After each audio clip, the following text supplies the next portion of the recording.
우리 함께 읽으신 에스겔서의 말씀을 가지고 하나님 은혜 나누도록 하겠습니다. 우리가 성경을 읽다 보면 성경에 나오는 이 상징이나 비유들을 해석함에 있어서 꼭 신경 써야 될 부분들이 있습니다. 그것은 이 상징이나 비유에 나타나는 외형적인 모습, 겉모습 혹은 어떤 부분적인 조각들의 모습, 그것들이 중요한 것이 아니라 그 비유와 상징이 나타내려고 하는 그 전체적인 뜻과 그 속뜻이 더 중요하다는 것입니다. 예를 들어서 복음서에 나타난 예수님이 그 비유를 들어서 설명하시는 것들을 보면 이 비유 자체보다는 그 비유가 나타내려고 하는 그 주님의 교훈을 우리는 더 깊게 들여다보아야 된다는 것이죠. 신약 성서에서 예수님이 복음서에 어떤 기적과 표적을 많이 나타내시는데 여기서 우리가 주목해야 할 부분은 그 기적과 표적 자체가 우리에게 기쁨과 소망이 되어서는 안 됩니다. 그분이 그 기적과 표적을 통해서 무엇을 나타내고자 하는 것인가? 무엇을 나타내고자 하십니까? 예수님이 하나님의 아들이시고 그분이 구원자이시며 그분이 우리의 친구 되시고 동행자 되시고 우리 아버지 되신다는 것을 그 안에 있는 그 속뜻 메시지를 우리는 발견할 수 있어야 됩니다.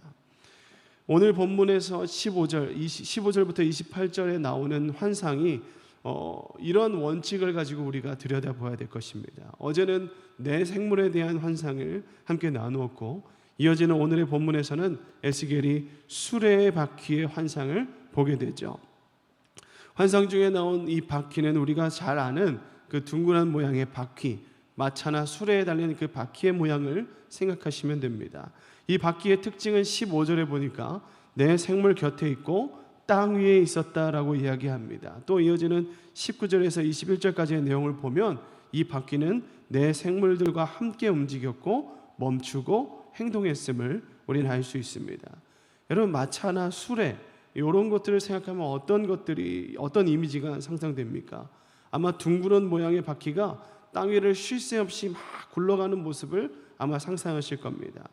내 생물은 육적인 세계와 영적인 세계 모두 하나님이 통치하고 계시다라는 것을 나타낸다면 오늘 함께 읽은 이 바퀴 역시 비슷한 뜻을 의미하고 있습니다. 이 바퀴는요, 바로 역사 가운데서 살아계시고 활동하고 계시는 하나님의 역동성을 나타내고 있는 겁니다. 즉 하나님은 인간의 삶과 상관없는 아주 먼 우주에 계신 어떤 먼 보좌에 앉아 계시기만 하는, 그래서 우리를 바라보고 방관하고 계시는 분만이 아니라, 그런 분이 아니고 우리의 역사 가운데에서 우리의 인생 가운데 역사하시며 쉬지 않고 우리의 인간의 역사 속에서 무언가를 계속 운동하고 운행하고 계시다는 것을 이 말씀을 통해서 우리는 발견할 수 있어야 됩니다. 오늘 에스겔이 본 이 네 바퀴의 환상보다 환상의 이 구체적인 의미를 함께 살펴보도록 하겠습니다. 먼저 이 수레바퀴는요, 하나님의 무소부재하심에 대해서 이야기하고 있습니다. 우리 17절의 말씀을 한번 같이 읽어보겠습니다. 17절입니다. 시작. 그들이 갈 때에는 사방으로 향한 대로 돌이키지 아니하고 가며. 이 말은 바퀴가 자유자재로 좌우 사방 어디든지 움직일 수 있음을 말하고 있는 것이죠. 이 움직임에 제한을 받지 않고 어디든지 갈 수 있음을 말하고 있습니다. 이것은 하나님의 무소부재하심을 상징하고 있는 거죠. 무소부재가 무슨 뜻입니까? 하나님이 계시지 않는 곳은 없다라는 뜻입니다. 즉 세상 어디에나 하나님의 충만함이 미치지 않는 곳이 없다라는 것을 말하고 있는 것입니다. 여러분, 이것을 믿으시기 바랍니다. 하나님은 어디에나 계시며 우주와 이 세상 속에 자유롭게 운행하고 계십니다. 이는 그분의 충만하심이 온 우주, 온 세상에 가득 차 있다라고 말하는 것이죠. 어디든지 돌아다닐 수 있는 수레바퀴는 지금도 하나님께서 그분의 자유의지대로 그분의 주권하심 가운데 이 세상 가운데 충만하게 거하고 계심을 여러분 믿으시기 바랍니다. 그리고 오늘 이 아침에 그 충만하신 하나님을 강하게 느끼는, 강하게 경험하는 여러분들에게 축복합니다. 두 번째로 수레바퀴는요, 하나님의 전지전능하심에 대해서 이야기하고 있습니다. 우리 18절의 말씀 함께 읽어보겠습니다. 18절의 말씀입니다. 시작. 그 둘레는 높고 무서우며 그 내 둘레로 돌아가면서 눈이 가득하며. 여기서 높고 무섭다라는 말은요, 바퀴가 무섭게 생기고 징그럽게 생겼다는 것을 말하는 것이 아닙니다. 인간이 감히 대적할 수 없을 만큼 신적인 경이로움을 표현하고 있는 거죠. 그리고 이 바퀴에 눈이 달렸다, 눈이 가득 차 있다 하면요, 하나님께서 이 세상에서 일어나는 모든 일들을 다 감찰하고 계시다는 거예요. 시간과 장소에 구애받지 않고 동서남북 어디나 자유롭게 움직일 수 있는 이 바퀴가 하나님의 일하심과 온 우주에 충만한 하나님의 살아계심을 의미한다면, 이 바퀴에 가득 차 있는 눈은 하나님께서 온 우주를 감찰하고 계심을 말합니다. 즉 우리 또한 주님의 시야 안에 있는 것입니다. 여러분, 이걸 믿으시기 바랍니다. 우리가 그 주님의 시야 안에 있기 때문에 우리는 평안할 수가 있습니다. 우리가 어린아이와 같이 또 사슴과 같이 어디를 돌아다니더라 할지라도 하나님께서 그것을 보고 계시며 인도하시며 또 마침내 우리에게 그것이 옳은 곳인지 그릇된 곳인지를 알려주실 것입니다. 이 주님의 음성에 예민하게 반응하신 여러분 되시길 축복합니다. 구약 성경 역대하 16장에 보니까 하나님의 눈에 대해서 이렇게 묘사합니다. 우리 역대하 16장 9절의 말씀을 함께 읽어보겠습니다. 시작.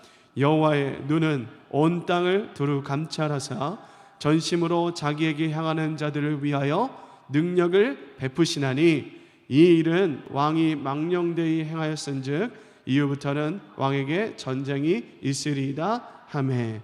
여러분, 여기에 보면 하나님의 눈이 전심으로 자기에게 향하는 자기를 향하는 자를 위하여 감찰하고 있음을 이야기합니다. 성경에서 묘사하는 하나님의 눈은 어디에 가만히 머물러 있는 눈이 아닙니다. 계속적으로 움직이시며 계속적으로 우리에게 무언가를 요구하고 계십니다.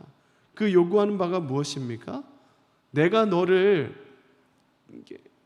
신경 써서 계속 보고 있듯이 너도 나를 좀 봐줬으면 좋겠다라는 의미가 있는 거죠.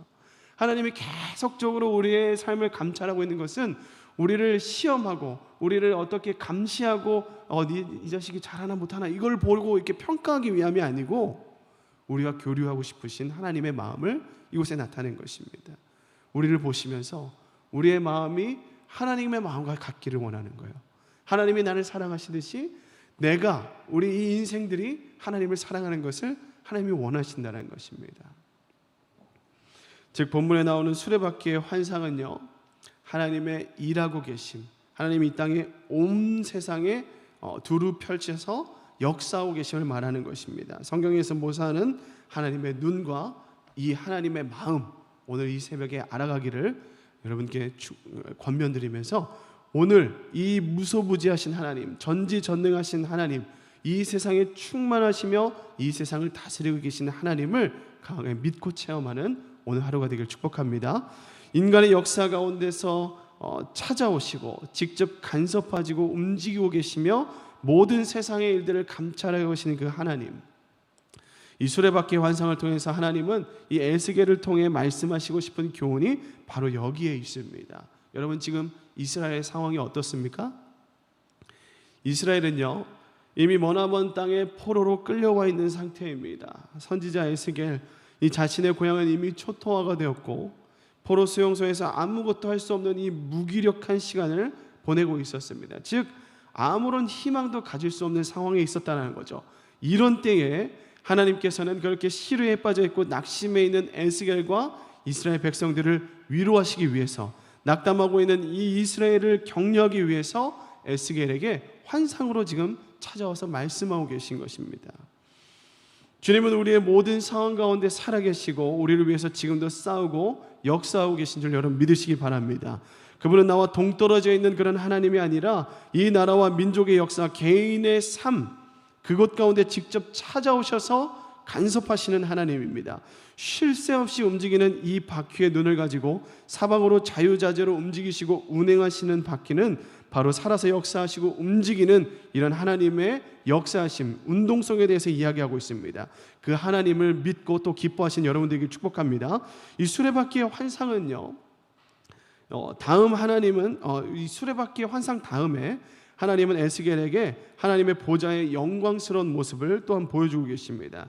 지금까지 에스겔서 1장에는 내 생물의 환상과 수레바퀴 환상을 통해서 하나님의 일하심과 역사하심에 대해서 이야기하고 있는데, 이어지는 22절부터 마지막 절까지는요, 일하시고 역사하시는 하나님, 다스리고 통치하시고 주관하시는 하나님의 영광스러운 모습에 대해서 이야기하고 있습니다. 우리 함께 26절의 말씀을 읽고 우리 말씀을 좀 마무리하도록 하겠습니다. 26절의 말씀입니다.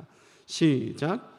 그 머리 위에 있는 궁창 위에 보좌의 형상이 있는데 그 모양이 남보석 사람의 모양 같더라.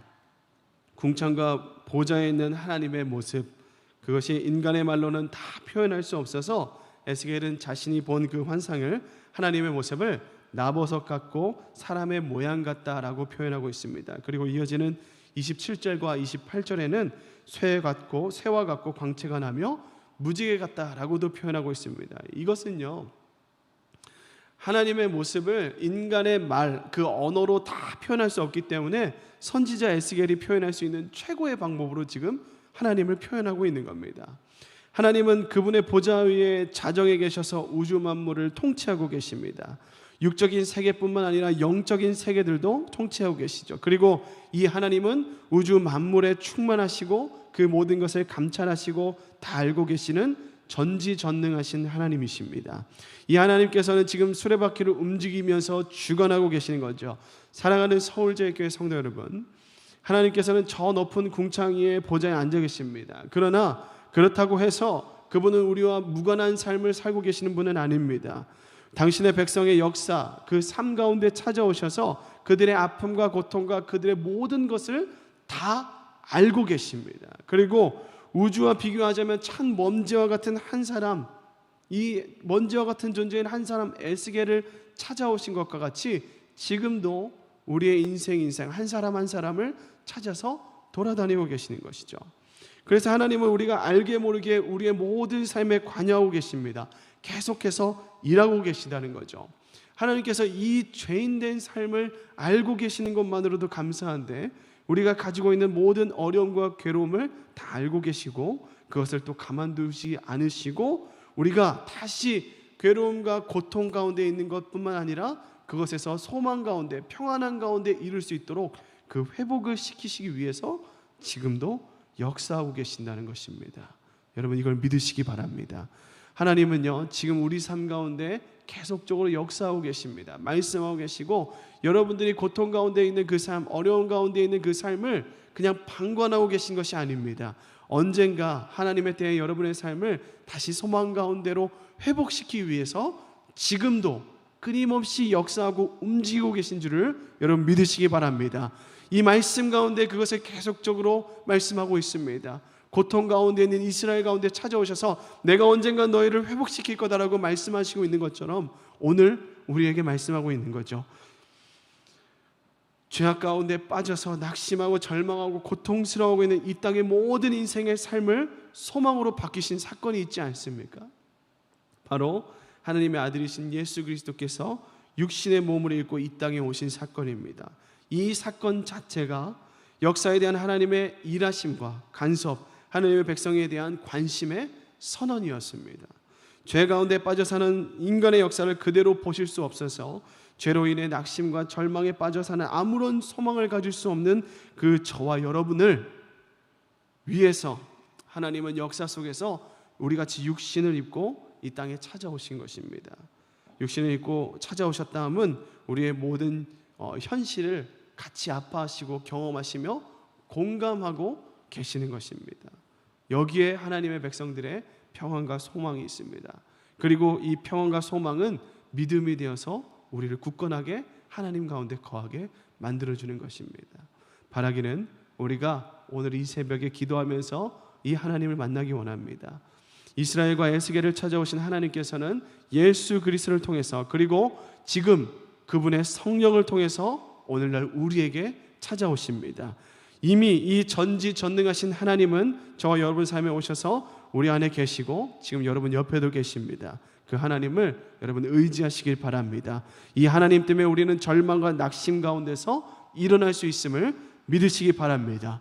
나라도 망하고 포로로 끌려가고 꿈도 잃어버리고 좌절되며 낙심했던 에스겔이 하나님 앞에 다시 한 번 더 기도하면서 일어설 수 있었던 것처럼 저와 여러분이 오늘 이 새벽 우리 삶에 밀접히 관여하시는 그 하나님과 교제하고 교통함으로 인해서 오늘도 새로운 삶의 희망을 가지고 힘차게 살아가는 오늘 하루 그리고 여러분의 평생이 되기를 주님의 이름으로 축복합니다. 우리 함께 기도하시겠습니다.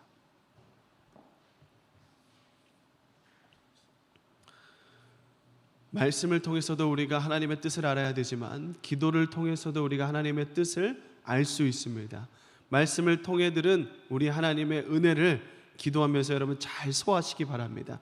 성령님은 그 일을 위해서 우리 안에 아직도 우리의 신호를 기다리고 있습니다. 오늘 이 기도하는 그 시간이 우리가 그 성령님께 신호를 보내는 시간입니다. 우리 함께 기도하실 때 하나님 오늘도 우리가 그 주님의 마음을 깨달아 주님과 동행하는 삶 살게 하여 주시옵소서. 우리 특별히 기도 제목을 내놓습니다. 우리 담임 목사님 위해서 기도해 주시고 교회가 아무런 문제 없이 잘 흘러가서 마침내 주님이 원하시는 모습대로 회복될 수 있도록 우리 교회와 우리 담임 목사님 위해서 그리고 여러분이 가지고 나온 기도 제목을 위해서 우리 함께 주님의 이름을 한번 부르짖고 기도하며 나가겠습니다. 부르짖습니다. 주여